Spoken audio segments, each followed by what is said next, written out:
ดีอาจารย์น้องเอมีชื่อว่านามิทาวีภาสวัสดิ์เป็นนักศึกษาการแพทย์ปีที่1มื้อนี้น้องจะมาสาธิตการพันบาดแผลก่อนที่น้องจะไปสาธิตการพันบาดแผลน้องจะไป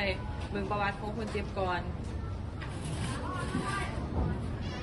คนเจ็บชื่อว่านางทิพย์อักษรชมพู่อายุ25 ปีอยู่บ้านสมานเมืองโพนทองแขวงจำปาสักบาดแผลของเราเป็นถือกระทบบริเวณแขนหลังจากที่น้องเบิ่งประวัติของคนเจ็บแล้วน้องจะไปล้างมือหาขั้นตอน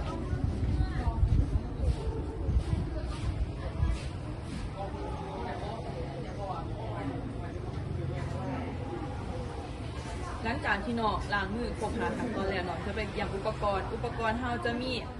กอพันแอลกอฮอล์แล้วก็กิ๊บเนียบมีตัดแล้วก็ถาด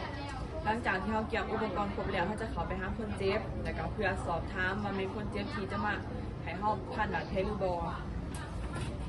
สบายดีเอื้อยรู้สึกว่าจังได๋เด้อายุจักปีโดยบาดแผลเป็นถือกระทบบริเวณแขนหมอโดยมื้อนี้น้องจะมาพันบาดแผลให้เอื้อยเด้อจุดประสงค์พันบาดแผลในมื้อนี้ก็เพื่อเฮ็ดให้เลือดไหลเวียนได้ดีกระตุ้นให้บาดแผลให้ดีไว้แล้วก็เฮ็ดให้บาดแผลงามหลังจากที่น้องแจ้งจุดประสงค์ให้คนเจ็บหามหูแล้วน้องก็จะไปล้างมือด้วยแอลกอฮอล์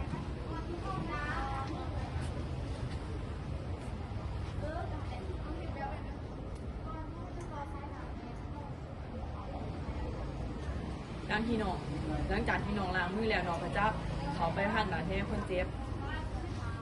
ขออนุญาตเด้อเอื้อย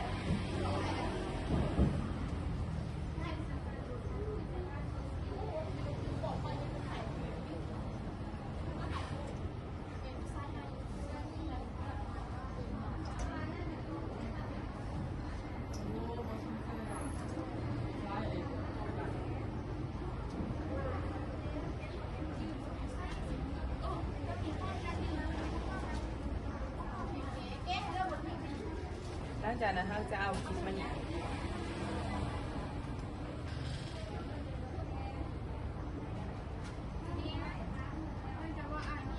พอดีบ่เอื่อยหรือว่าแหน่งเกินไปบ่